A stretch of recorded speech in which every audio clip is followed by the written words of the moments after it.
तो आखिरकार भारत सरकार ने एक नोटिस जारी कर दिया और ये नोटिस है मॉक ड्रिल का। स्क्रीन पर आप इस नोटिस को देख सकते हैं। 7 तारीख को यानी कल के लिए ये मॉक ड्रिल आयोजित की जा रही है। 1971 के बाद ये पहली बार है जब इस लेवल पर भारत इतना बड़ा एक्शन लेने को तैयार है। अब इन सब के बीच पाकिस्तान के अंदर क्या रिएक्शन चल रहा है और दूसरी बड़ी चीज पाकिस्तान के संसद में कौन सा प्रस्ताव आया है जानेंगे। पर एक और देश अब भारत के समर्थन में आ गया है और वो देश टेक्निकली इतना स्ट्रांग है कि भारत को एक काफी बड़ी मदद आज के लिए भी और भविष्य के लिए भी मिलने का रास्ता साफ हो गया है। जापान आखिरकार भारत के साथ आकर खड़ा हो गया है। पाकिस्तान के लिए ये बहुत बड़ी कूटनीतिक हार है। जानेंगे जापानी रक्षा मंत्री भारत आए हुए हैं और वो भारत के साथ किस कार्यक्रम को आगे बढ़ाना चाहते हैं और बेबाक तरीके से किस तरीके से वो भारत के साथ खड़े होते हुए दिख रहे हैं। जियोपॉलिटिक्स में बहुत कुछ चल रहा है।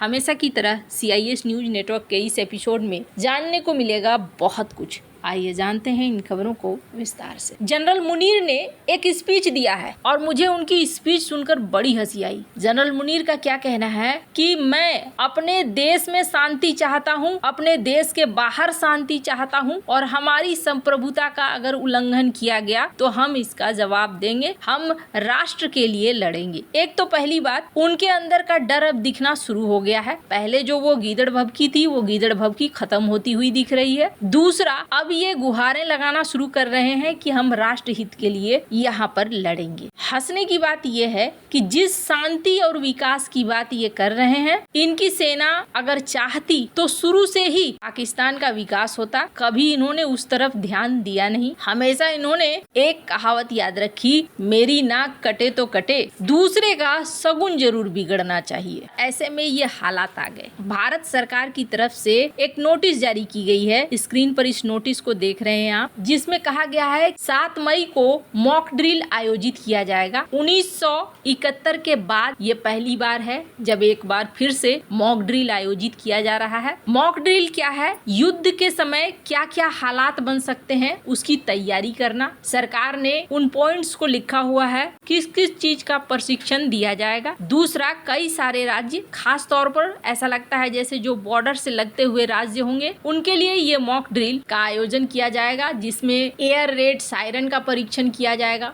मतलब हवाई हमले की चेतावनी देने वाले सायरन बजाए जाएंगे ताकि लोग सतर्क हो सकें। नागरिकों और छात्रों को प्रशिक्षण दिया जाएगा। लोगों को बमबारी या हमले के दौरान सुरक्षित स्थानों पर जाने और आत्मरक्षा के तरीकों का प्रशिक्षण दिया जाएगा। ब्लैकआउट की प्रक्रिया, रात में दुश्मन के हवाई हमलों से बचने के लिए बिजली बंद करने, रोशनी कम करने की प्रक्रिया का अभ्यास किया जाएगा। महत्वपूर्ण जगहों को किस तरीके से टेक्निकल तौर पर छिपाया जा सके उसका भी उपयोग होगा। तो वहीं निकासी योजनाएं, जैसे कि लोगों को सुरक्षित स्थानों, बंकरों तक ले जाने, घायलों के इलाज की प्रक्रिया का भी रिहर्सल होगा। 1971 की लड़ाई जिन जिन ने देखी होगी उन्हें बहुत अच्छे से याद है। दिल्ली और पंजाब में इसी तरीके के ब्लैकआउट होते थे। रात के समय सभी रोशनी बंद कर दी जाती थी। लोग घरों में खिड़कियों को काले कपड़े से ढक देते थे। इससे हवाई हमला का खतरा कम हो जाता था। हवाई हमले की चेतावनी के लिए सायरन बजाए जाते थे। लोग स्कूलों, सामुदायिक केंद्रों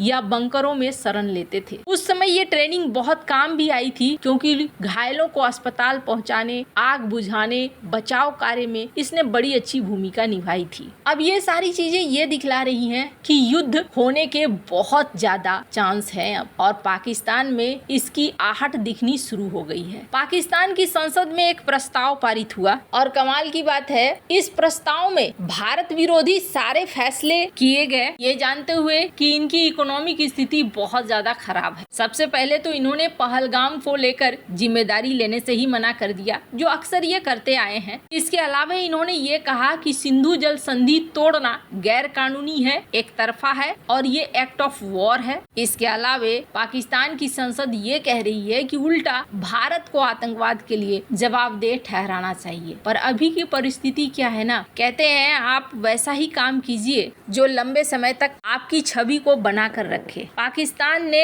ऐसे ऐसे काम किए हैं कि वो किसी का दोस्त नहीं रह गया। अमेरिका ने उसके साथ दोस्ती का हाथ बढ़ाया तो अमेरिका के साथ भी उसने डबल गेम खेल दिया। चाइना ने दोस्ती का हाथ बढ़ाया तो चाइना के साथ भी उसने डबल गेम खेल दिया। अब स्थिति ऐसी हो गई है कि सबके खिलाफ जब आप आतंकवाद का सहारा ले लेते हो तो हर देश फिर आपको पहचानना शुरू कर देता है, और ऐसा ही हुआ है। अभी अमेरिका ने जहां पाकिस्तान का साथ छोड़ा है, वहीं दूसरी तरफ जापान अब भारत के साथ आकर खड़ा होता हुआ दिख रहा है। जापान ने तो कई ऑफर भी दे दिए हैं। सबसे पहली चीज ये है कि जापान के रक्षा मंत्री भारत आए हुए हैं। ये जो तस्वीरें देख रहे हैं, इन तस्वीरों में भारत के रक्षा मंत्री और जापानी रक्षा मंत्री जनरल नाकातानी के साथ बैठक हो रही है, और इस बैठक पर पाकिस्तान को लेकर भी बातचीत हो रही है और परमाणु प्रसार में जो लगातार वृद्धि हो रही है उस पर भी बात हो रही है। कहा गया कि जो बैठक दोनों के बीच में हुई है उसमें पाकिस्तान के ऊपर चर्चा हुई। जापान ने भारत की कार्रवाई का पूर्ण समर्थन का पेशकश किया है। इसके अलावे पाकिस्तान के मिसाइल परीक्षण पर चिंता व्यक्त किया गया। भारत और जापान ने ये तय किया है कि अपने रक्षा सहयोग को ये और भी क्षेत्रों में आगे बढ़ाएंगे। और सबसे बड़ी चीज ये है कि जापान ने यहाँ ऑफर किया है भारत को 6th जनरेशन के फाइटर जेट बनाने के लिए, जो इटली के साथ मिलकर बनाने का प्लान बन रहा है। हालांकि भारत ने अभी तक इसे स्वीकार किया है या नहीं, इसको लेकर कोई आधिकारिक बयान नहीं आया है, लेकिन कहा जा रहा है कि टैंक इंजन, एरो इंजन, समुद्री सहयोग जैसे कई क्षेत्रों में भारत और जापान साथ आ रहे हैं। जापान का साथ आना ना बहुत ज्यादा जरूरी है। जो लोग नहीं जानते हैं उन्हें मैं बता दूं, जापान टेक्निकली इतना स्ट्रांग है। आज की डेट में लोग कहते हैं ना कि इजराइल बहुत ताकतवर है। क्यों ताकतवर है? ये छोटा सा देश, ये छोटा सा देश इसलिए ताकतवर है क्योंकि इन्होंने टेक्नोलॉजी पर बढ़त हासिल कर ली है। और एक जमाना था जब जापान ने भी इसी तरीके की बढ़त हासिल कर ली थी, जिसकी वजह से अमेरिका तक डर गया था। युद्ध समाप्ति के बाद अमेरिका ने यह सोचा था कि अगर ऐसा ही चलता रहा तो जापान कहीं हमारे लिए बड़ी मुसीबत न बन जाए, इसलिए जापान की सैन्य शक्तियों को ही सीमित करने वाली संधि बनाई गई थी। पर अब एक बार फिर से जापान वापस अपने फॉर्म में आ रहा है। टेक्निकल तौर पर बहुत स्ट्रांग है। इजराइल और जापान के साथ आने का मतलब ये समझ लीजिए कि आधी दुनिया जीत लेना टेक्नोलॉजी के माध्यम से। ये बहुत बहुत बहुत ज्यादा तेज, मेहनती और काफी बुद्धिमान लोग हैं। खैर, अब एक ऐसा समय आ रहा है जो समय हर भारतीय के लिए बहुत महत्वपूर्ण होने वाला है। इसलिए हर भारतीय को चाहिए कि ऐसा कुछ भी न करे जो देश के खिलाफ हो, क्योंकि सबसे बड़ी सच्चाई यही है कि देश नहीं तो कुछ नहीं। कमेंट कर अपनी राय जरूर बताएं। जल्द मिलते हैं अगले वीडियो में नई खबर के साथ।